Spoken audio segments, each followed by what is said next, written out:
Upang bigyan tayo ng update hinggil sa balasahan at reassignment sa hanay ng Bureau of Customs, babalitaan tayo ng ating senior correspondent na si Noel Perfecto via phone patch. Maring Noel, good morning. Morning. Isusunod ka agad ng Customs Bureau, partikular ng Investigation and Intelligence Division na pinamumunuan ni Director Dino Tuason ang iba pang mga hanay ng kanyang mga operatiba para naman sa scrutiny na gagawin ni Commissioner Rufi Biason sa darating na mga araw.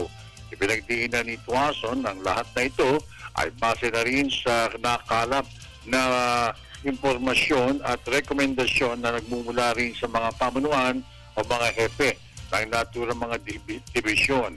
Ayon pa kay Tuason, kanya rin isusunod kaagad ang grupo ng Production Division, Operations Section, Regional Commanders of Luzon, Visayas at Mindanao.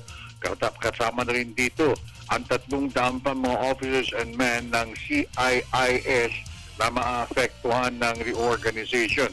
Ayon kay Tuason, 100% na reorganization ang kanyang isinumite kay Commissioner Biason kahapon. Yan ng karapatan o free hand ang commissioner sa pagpili ng mga tamang kombinasyon na magpapatuloy naman ng magandang operasyon o serbisyo ng ahensya para mabago na ang image ng Customs Bureau. Pansamantala, yun muna ulat natin.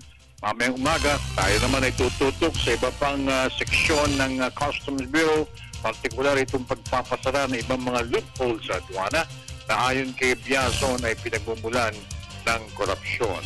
Mula sa Maynila, Noel Perfecto, magandang umaga po.